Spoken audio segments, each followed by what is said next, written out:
types of nephrons that are present. So here's the arcuate vessels, all right? Cortical, radiant, and we don't see interlobar. But down here again would be the medulla, and up here would be the cortex. So over here is the, where am I here? Glomerular capsule. We're going to talk about that, where the glomerulus is. And then the nephron loop is extending deep down into the medulla and back up again. That's called a juxtamedullary nephron. Remember I talked about how the efferent arteriole drops down to form the vasa recta? So these are the most important nephrons for creating the salt gradient, if you will, the osmotic gradient that sets up our concentration ability in the collecting duct, like sugar pulling water out of strawberries. Like we'll talk about on Monday. Up here is a nephron whose loop only goes down to the arcuate artery, or may go in a little bit, but not deep down into the medulla. So we call this type of a nephron a cortical nephron, all right? So I should be able to recognize a cortical nephron and a juxtamedullary. Juxtamedullary means next to the medulla. So on the board, I'm going to draw a nephron, and then I'm going to move over here and do a juxtamedullary one, okay? I want to go through the histology, the types of tissues we have, and I'll show you go back and show you some images of those.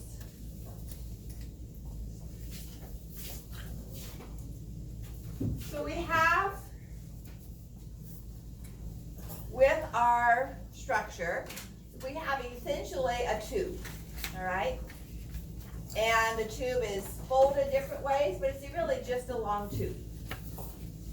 So we start out with the capsule, which is a simple squamous epithelium. And it's very similar to our visceral and parietal pleura, our visceral and parietal pericardia. So this is identified as the parietal layer of our capsule. And then it folds in on itself, and this is where the afferent arteriole and the efferent arteriole would be coming in. So I'll add that in just to give you some perspective.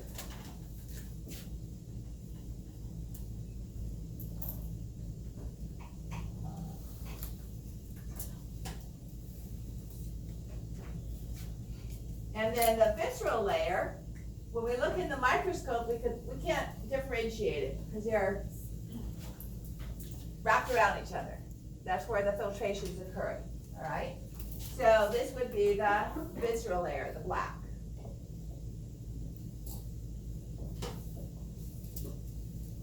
And the space here is the first area that the filtrate enters. Okay, it's called the capsular space, but I'm not going to write it up right there now. We'll look at it on Monday when we talk about filtration. Okay? So this region here where the blood vessels are going in is known as the vascular pole, where the blood vessels are entering and leaving the capsule. I'm not going to write it up there either, but because it's going to get a little too crowded. Now on the opposite end is called the urinary pole, but it really should be called the filtrate pole because we're not forming urine yet. So as the fluid is pushed out, it creates a pressure gradient. And it starts to flow through the nephron. So this first region here is highly convoluted, and it's formed of simple cuboidal epithelia. I'm trying to decide where to put my cell layers.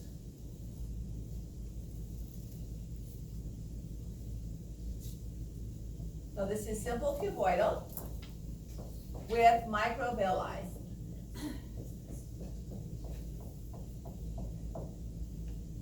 I'm not going to put nuclei in every one. But the nuclei are very long. Remember the stereocilia we saw in the epididymis? Where they were long like cilia but skinny and microvilli and they didn't have movement available?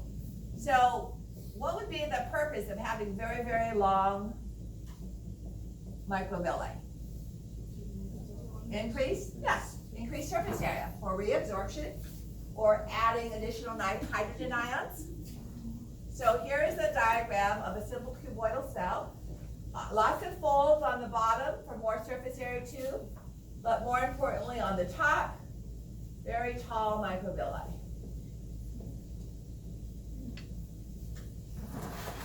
Now, if you had me last semester, I don't know if you remember our discussion of secondary active transport, but as we try to remove sodium from the filtrate, it diffuses into the cell and brings with it glucose.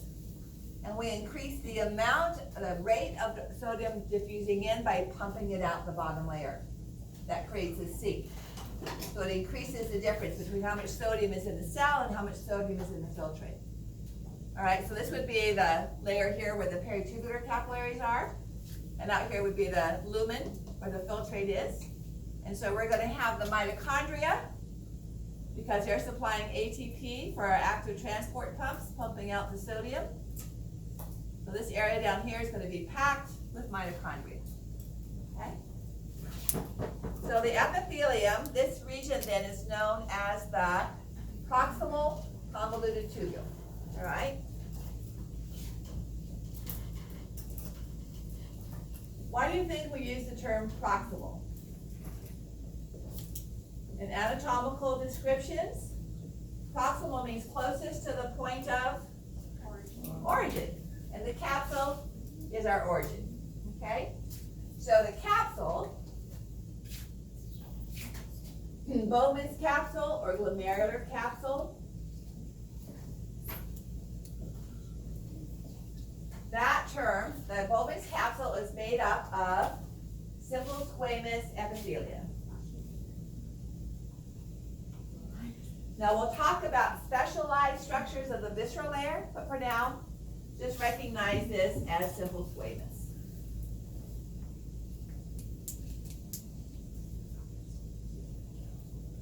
Both the parietal layer and the visceral layer.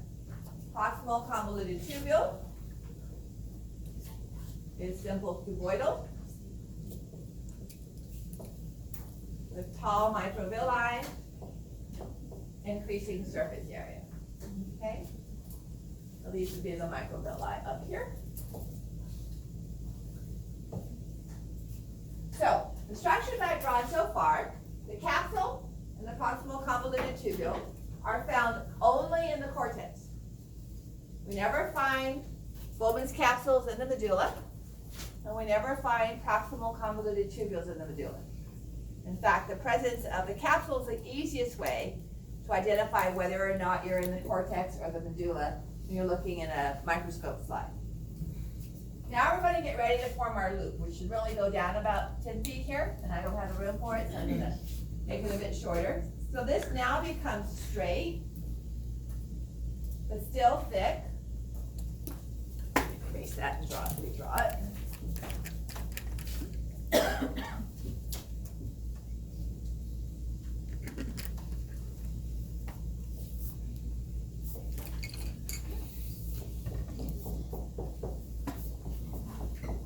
So in the microscope, I'm not going to ask you to be able to tell the difference histologically from these two regions, all right? But this is known as the thick descending limb of the nephron loop. An older term is the loop of Henle, okay? And I go back and forth, which one I use. So thick, descending. You're welcome to just draw an arrow if you want. Limb of the nephron loop. Okay? Still looks like this if you see it in a microscope. Then it becomes simple squamous and very thin. And if it's a juxtamedullary one, it travels deep down into the medulla, comes back up again. So, not too difficult to guess. This is called the thin descending limb.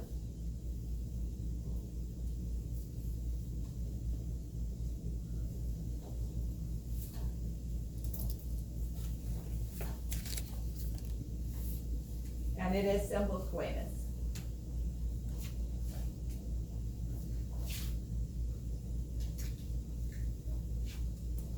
know you can't see it down here, but I'm drawing another simple squamous epithelial cell, right? Then it makes a loop, comes back up again, and now forms a thick segment.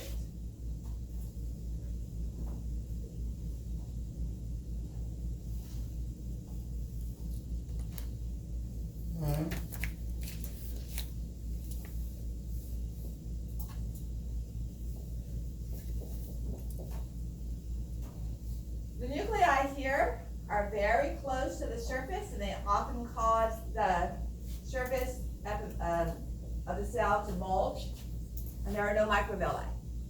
Okay? You might see an occasional plasma membrane fold, but no microvilli. So this cell is going to look like this.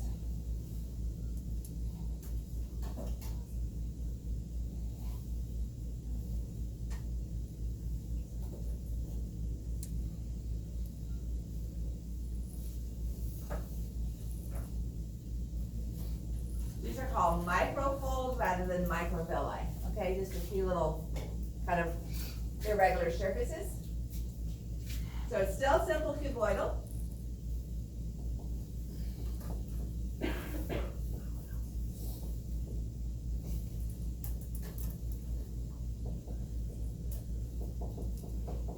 Surface area isn't as important. Okay?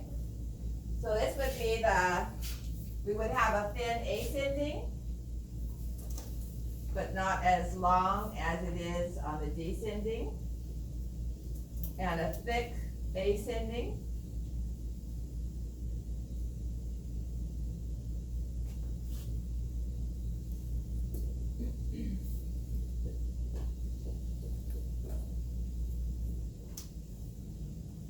All right? And these words right here are in the way. So I hope you don't mind if I erase them. I know they're on your drawing, but hopefully you can take a picture and replace it. So I'm not quite ready for the distal convoluted tubule. I'm going to have a distal straight region.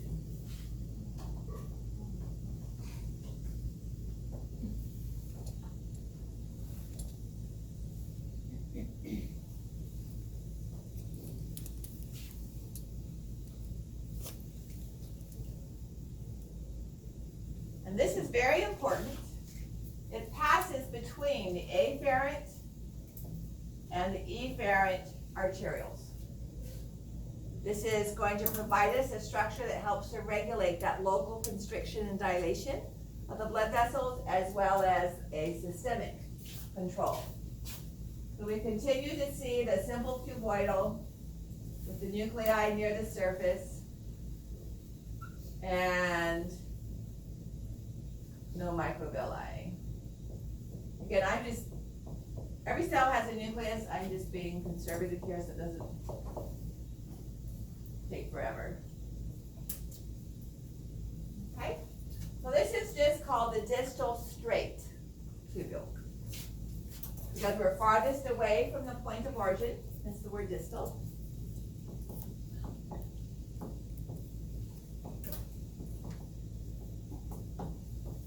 And again, in the microscope, you can't tell the difference from the distal straight and the ascending to our next segment, which is our distal convoluted.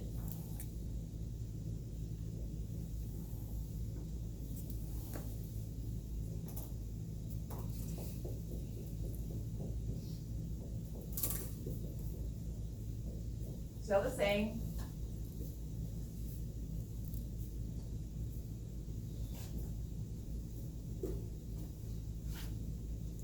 And then finally, that's the end of the nephron. And that is going to attach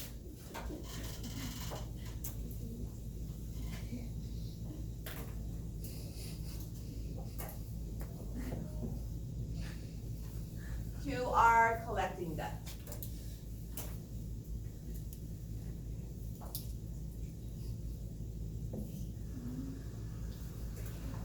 Which, although the first part of it is simple cuboidal, characteristically we're going to call it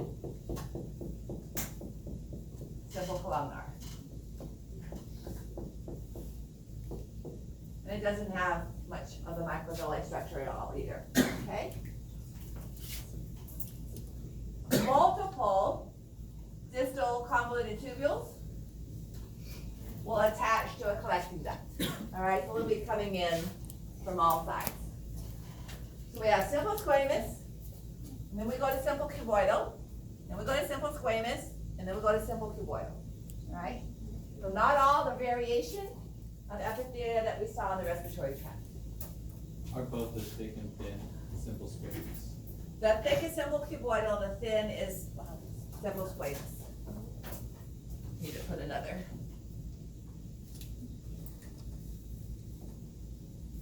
So this is simple squamous, this is simple cuboidal. So the thin is simple squamous. Okay?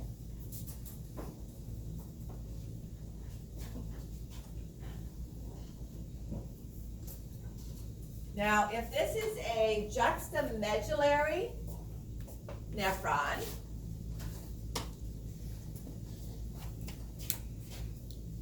our separation from cortex to medulla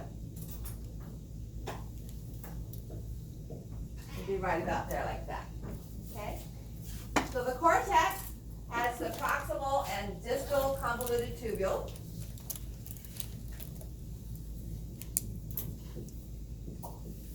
It has the capsule, but the nephron loop is in the medulla. If we have a cortical nephron, the nephron loop would be in the medulla, and it would be in the cortex. So that nephron loop can be either in the medulla or in the cortex, all right? However, the capsule and the convoluted tubules will always and only be in the cortex, okay?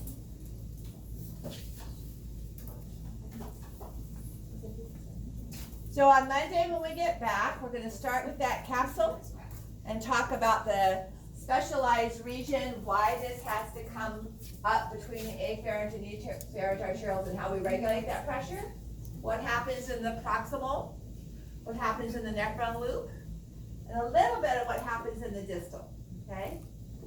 And then we're going to come back, well, like I said, we'll see how much we can get to, but I'd like to do some of it for the acid-base balance, because we come back to proximal and distal for that as well.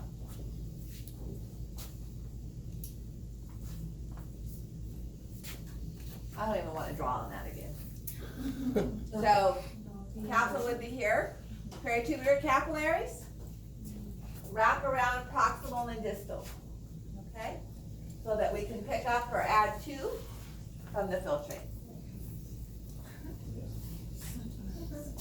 Okay, last time, that's the last thing I want to draw. Now let's just look at some images to compare the histology, and then I'll show you some models. We have one more question on your Scantron.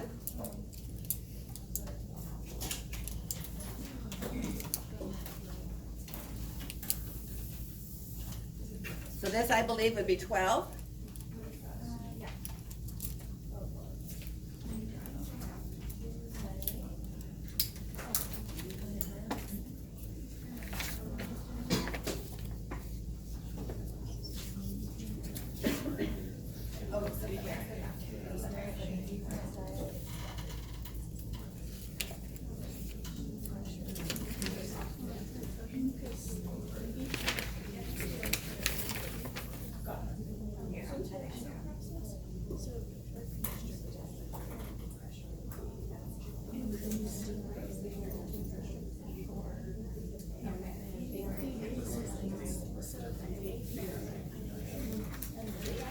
When I got done here last night, I went home and stayed up till 4 o'clock reading a lab exam.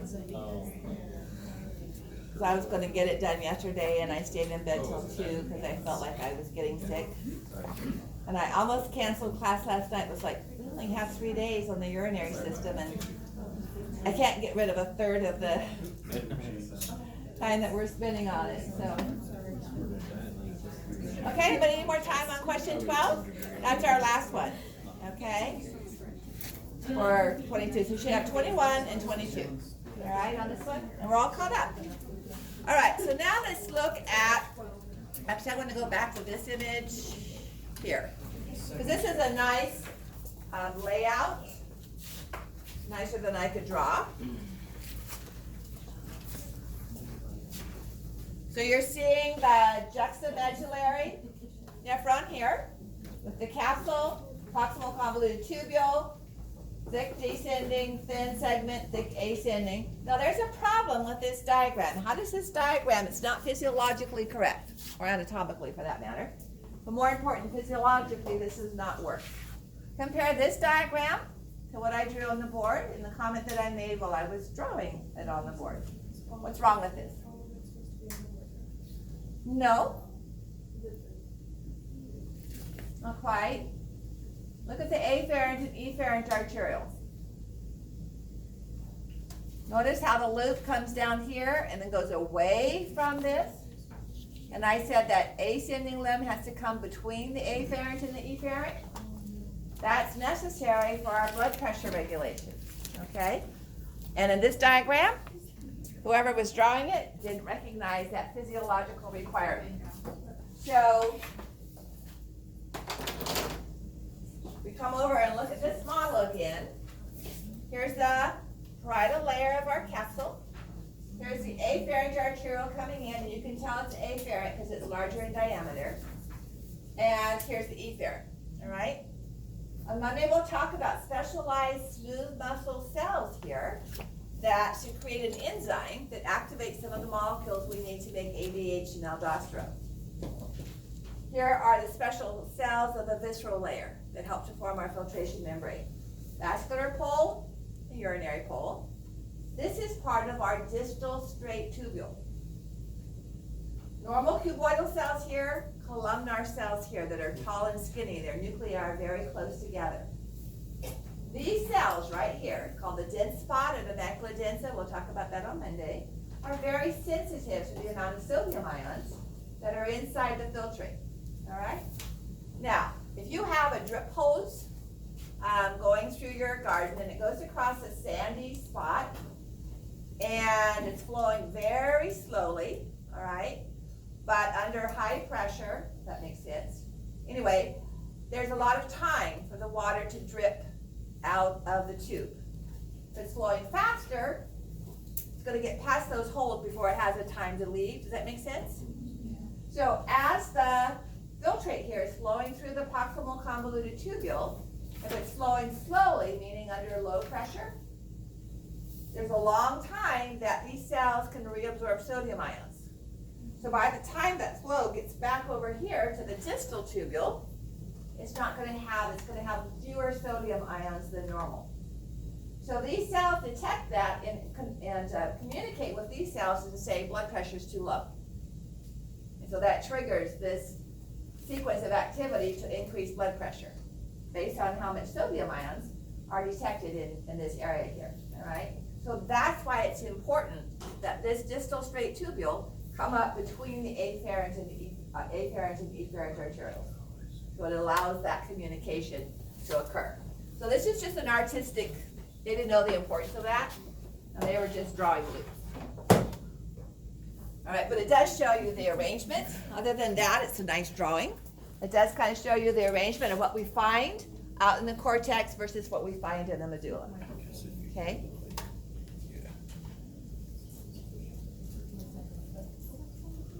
All right, so this one's better. Here's our descending limb, ascending limb coming back up close to the afferent and efferent arteriole. And then we have our distal convoluted tubule and enter into the collecting duct. So the distal convoluted tubule is the last structure that is a component of the nephron. That's the last structure that's made of the mesonephric, or rather the metanephric mesenchymal cells. And the collecting duct and the minor calyces and all of that come from the metanephric duct. Okay? All right, so here's, again, we'll see this on Monday as we go through function.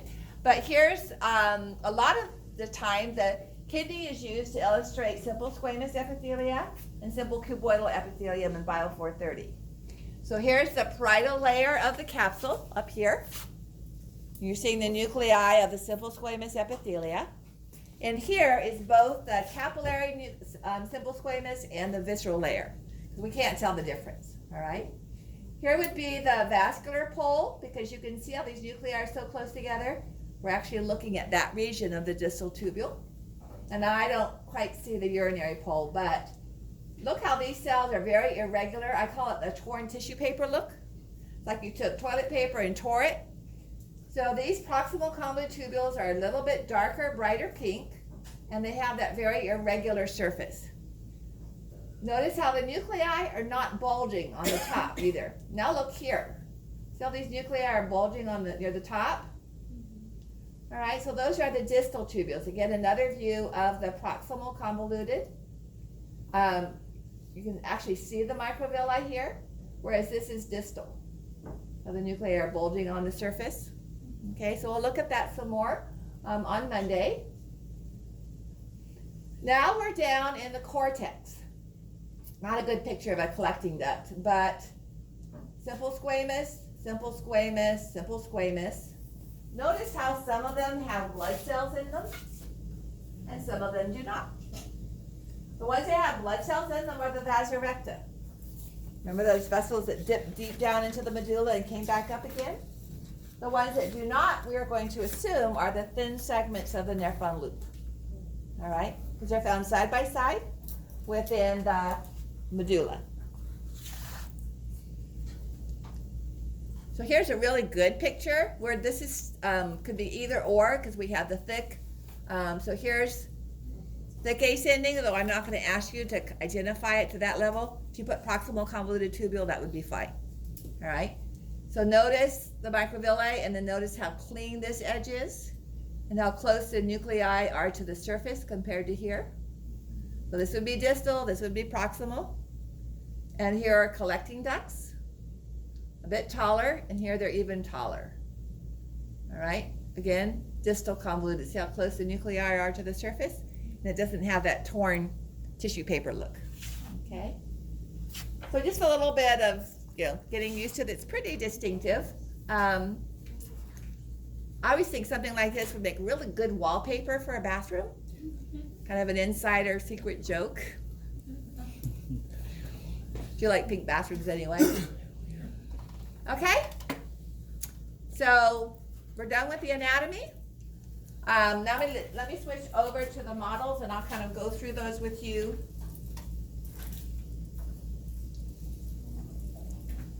These are available on Canvas, I believe.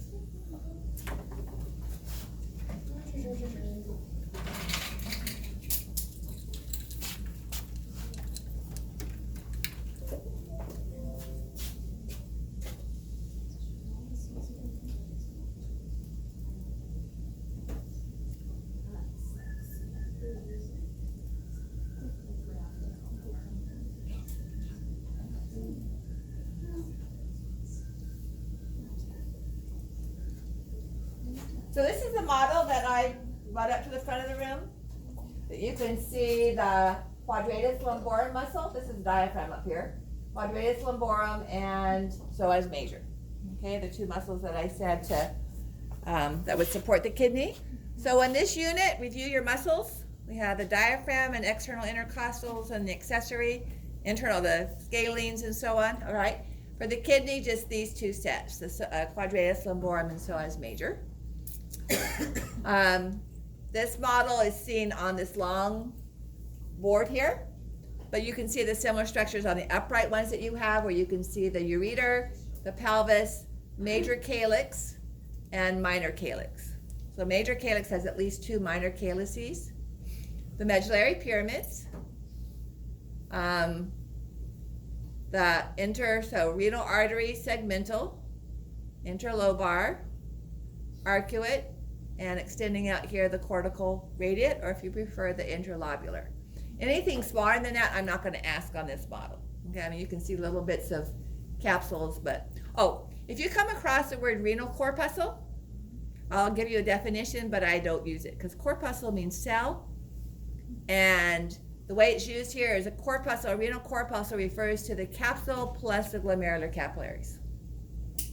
But I never use it because I don't like the word corpuscle used in that sense. Okay, so that aside. So this is the older version of the board I showed you. This would be one set of pyramids, arcuate vessels, cortical radiate, peritubular capillaries, vasa recta, collecting duct, and all the nephron stuff. Now, when we're naming the parts of the nephron, it's like looking at the parts of the heart. The sheep heart, once you identify one chamber, if you identify the left ventricle, then you know the large vessel leaving it is the aorta. Next to it would be the right ventricle, and the large vessel leaving that would be the pulmonary trunk. So what we're going to use for our orientation is the capsule. That's our origin of our nephron. So leaving that would be the proximal convoluted tubule. And then we have the thick and thin segments of the nephron loop, descending, ascending, straight tubule, and distal. So you just kind of name it in sequence, all right? So once you figure that out, then this next model here, we'll look at this one on Monday some more, is not as scary. Here I have it labeled, but let's get it oriented. So we have our arcuate artery, cortex up here, medulla down here, okay? Branching off of the arcuate artery, we have the cortical radiate. Branching off the cortical radiate, afferent arteriole, which then form the glomerular capillaries, which are inside the capsule, and if it's leaving, it's efferent, which is usually smaller, okay, but it's leaving, so it's efferent. Peritubular capillaries, coming off of our cortical nephron, down here, vasa recta, okay? So just by orientation and the sequence we described it. Now, looking at the nephron itself, so here is the capsule, proximal convoluted tubule, because it's leaving the urinary pole. That makes this the descending limb. Oh, let's go here. That makes this the descending limb, thick and thin. Ascending limb is purple. We could double check. Yep, the ascending goes into the collecting duct. So that would make that the distal convoluted. You just follow it along. Don't try to memorize the color. Just follow it through. And if it's on the capsule side, it's proximal. If it's on the collecting duct side, it's distal. You can just follow it down and back up again. Okay? So like I said, I have it here with the structures labeled, but it's easier just to figure it out than to memorize all the structures once you get oriented to it. All right, we'll look at the bladder next week. So that's lecture and what to look at for the lab quiz for Monday. Okay? Will there be histology in the lab quiz? That's like the respiratory system. Those are going to be two separate quizzes. Okay? All righty.